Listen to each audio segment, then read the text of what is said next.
Students, हम पिछली जो क्लास थी हमारी उसमें हम पढ़ रहे थे दैनिक जीवन में जो कुछ महत्वपूर्ण रसायन जो काम में आते हैं उनके बारे में। आज हम पढ़ने वाले हैं साबुन और अपमार्जक। साबुन व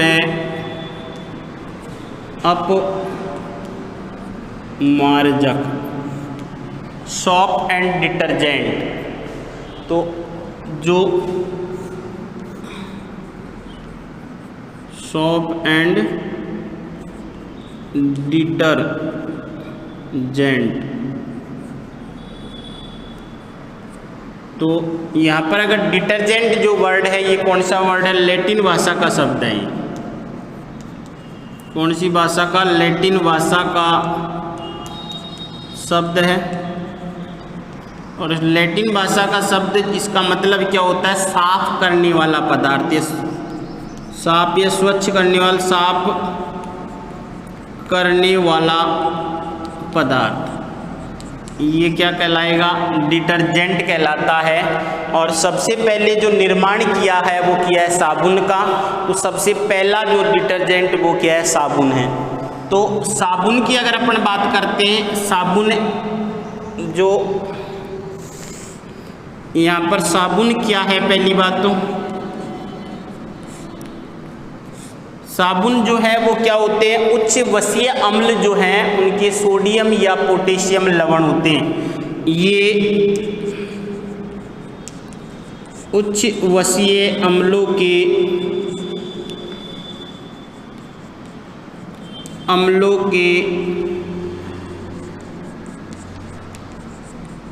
सोडियम या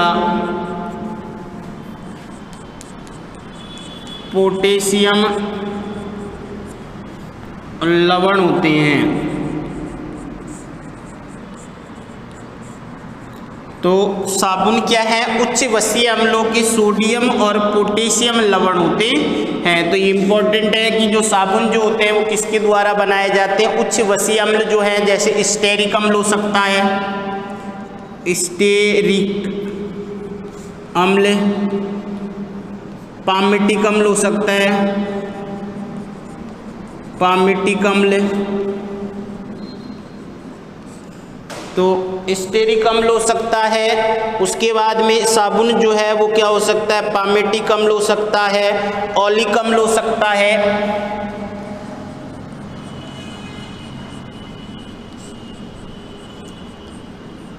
तो इनमें क्या होता है? कार्बन की मात्रा बहुत ज़्यादा होती है। तो उच्च वसीय अम्ल, उच्च वसीय अम्ल का मतलब यहाँ पर क्या है? कार्बन की मात्रा जो है वो क्या है? बहुत ज़्यादा है। तो यहाँ ये क्या होते हैं? उच्च वसीय अम्ल होते हैं। और किसके साथ क्रिया कराई जाती है? अर्थात ये जो लवण बनेंगे ये अम्ल हैं, और उसके बाद में लवण कब बनेंगे? जब क्षार के साथ अभिक्रिया होगी। तो क्षार कौन सा होगा? या तो सोडियम हाइड्रोक्साइड होगा या पोटेशियम हाइड्रोक्साइड होगा। तब जाके किसका निर्माण होगा? ये सोडियम या पोटेशियम लवण का निर्माण होता है। तो यहां पर देखते हैं उच्च वसीय अम्ल जो है,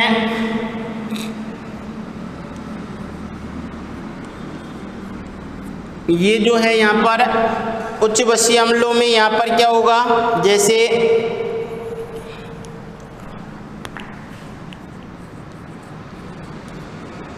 आर क्या? कार्बन की संख्या, और ये भी क्या हो जाएगा? तो ये क्या है? उच्च वसीय अम्ल है।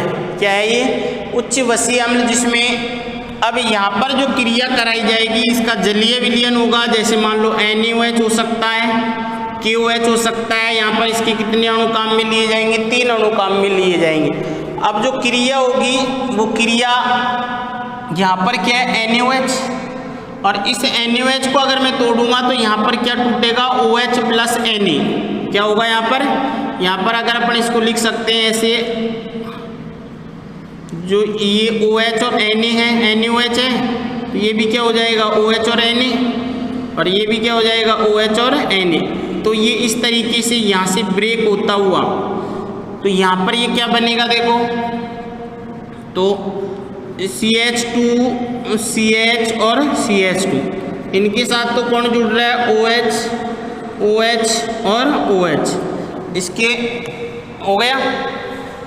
और यहाँ जो क्या बनेगा, अब देखो कितने अणु हो गए, 1 2 और 3, 3 क्या है RCOO। उसके बाद में यहाँ पर क्या जुड़ेगा Na।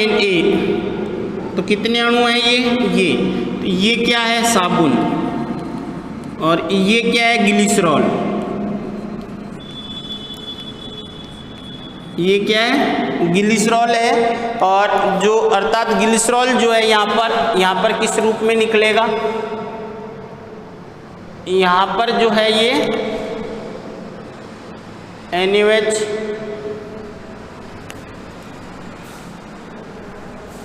ये क्या है ग्लिसरॉल, और यहाँ पर क्या है साबुन। तो ये अपन को दिख नहीं रहा है इसमें, इसको अपन यहाँ लिखते हैं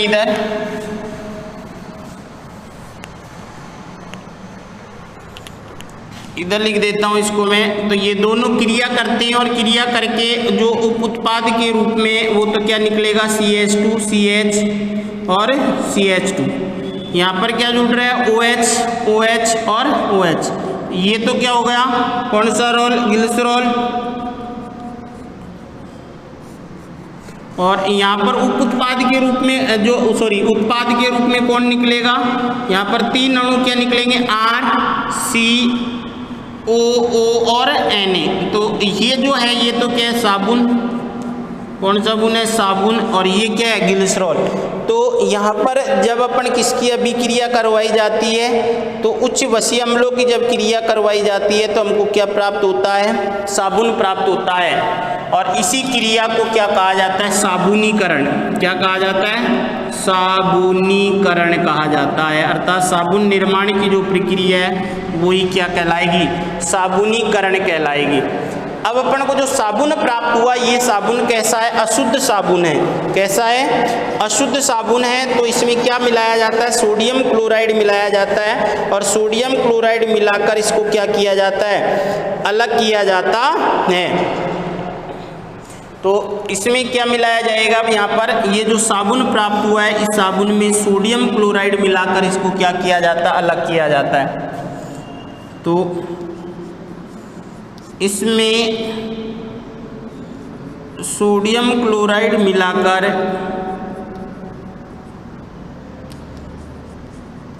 शुद्ध साबुन को अलग किया जाता है। क्लियर। तो यहाँ पर क्या हुआ कि जो साबुन जो है वो कैसे होते हैं उच्च वसीय अम्लों के सोडियम या पोटेशियम लवण होते हैं। पहली बात जैसे स्टेरिक अम्ल हो सकता है, पामेटिक अम्ल हो सकता है, ओलिक अम्ल हो सकता है। तो ये क्या है उच्च वसीय अम्ल, ये क्या है उच्च वसीय अम्ल। तो उच्च वसीय अम्लों के क्या होते हैं सोडियम और पोटेशियम लवण होते हैं। तो इसकी अभिक्रिया सोडियम हाइड्रोक्साइड या पोटेशियम हाइड्रोक्साइड से कराई जाती है तो हमको क्या प्राप्त होता है साबुन प्राप्त होता है। तो जो साबुन जो होते हैं वो सोडियम और पोटेशियम के ही लवण होते हैं, और अन्य के अगर लवण बनाएंगे तो वो जल में विलय नहीं होते हैं। तो सोडियम और पोटेशियम लवण के जलीय जो लवण है वही जलीय में क्या हो जाते हैं जलीय। सोडियम और पोटेशियम इनके लवण ही जल में घुलनशील होते हैं। क्लियर। तो साबुन प्राप्त हो गया। अब साबुन जो है इस साबुन को क्या किया जाता है कि साबुन दो तरीके, जल कितने प्रकार का होगा दो प्रकार का, एक कठोर जल होगा एक मृदु जल होगा।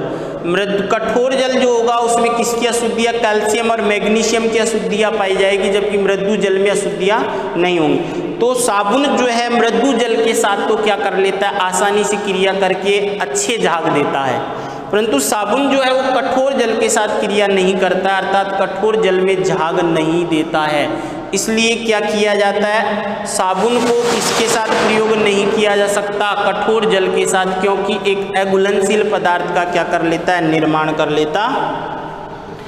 अगर अपन यहाँ पर साबुन की बात करते हैं तो जल जो होता है कठोर जल होगा और मृदु जल होगा। तो साबुन जो है वो किसके साथ,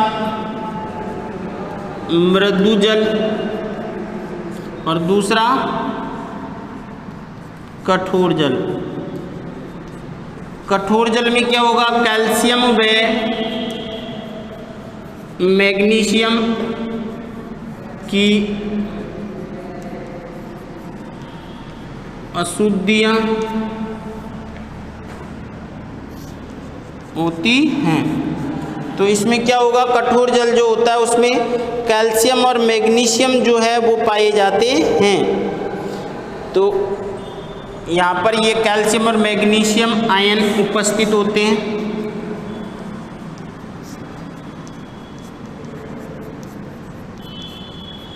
किसमें होगा, ये कठोर जल में। तो मृदु जल के साथ तो साबुन जो है आसानी से क्रिया करके,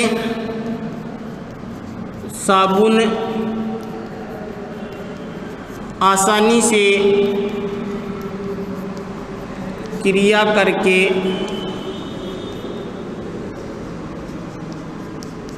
झाग उत्पन्न करते हैं।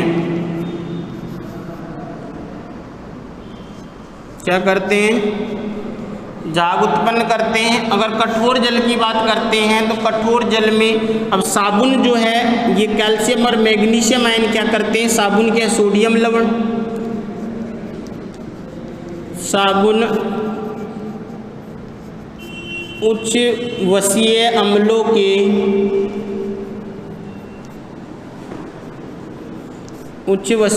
के क्या होते हैं, सोडियम व पोटेशियम लवण होते हैं।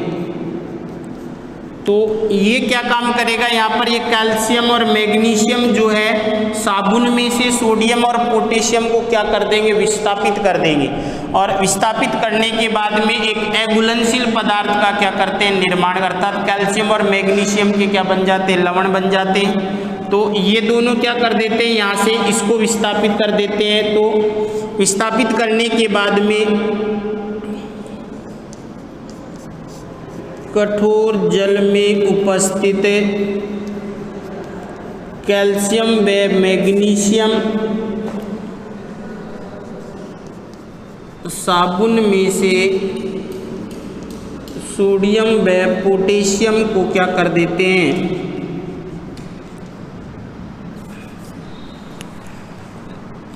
को हटा देते हैं। और क्या बन जाता है, यहाँ पर कैल्शियम व मैग्नीशियम के लवण बन जाते हैं। और ये क्या होंगे, ये लवण जल में अघुलनशील, ये जल में अघुलनशील होते हैं। ये कैसे होते हैं, जल में अघुलनशील होते हैं। और इसीलिए ये कठोर जल साबुन के साथ झाग उत्पन्न नहीं करता है।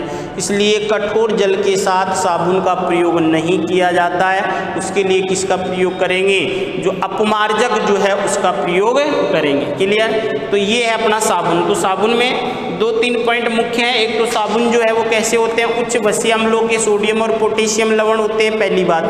दूसरी बात, साबुन बनाने की क्रिया क्या है, यहाँ पर उच्च वसीय अम्ल है, उसकी अभिक्रिया किसके साथ, सोडियम हाइड्रोक्साइड के कराते हैं। तो यहाँ पर क्या बनता है, अपन को साबुन प्राप्त होता है। और इसी क्रिया को क्या कहा जाता है, साबुनीकरण। और साबुन ये कैसा होता है, शुद्ध। तो इसमें सोडियम क्लोराइड मिलाकर इसको क्या किया जाता है, शुद्ध किया जाता है। तीसरी बात क्या है कि साबुन जो है वो कठोर जल के साथ क्रिया नहीं करते हैं। क्यों? कठोर जल में क्या कैल्शियम और मैग्नीशियम की अशुद्धियां पाई जाती है। ये कैल्शियम और मैग्नीशियम की अशुद्धियां साबुन में से किसको प्रतिस्थापित कर देती हैं, सोडियम को। और क्या बन जाते हैं, यहाँ पर कैल्शियम और मैग्नीशियम के लवण बन जाते हैं, जो जल में क्या होंगे, अघुलनशील होते हैं। क्लियर।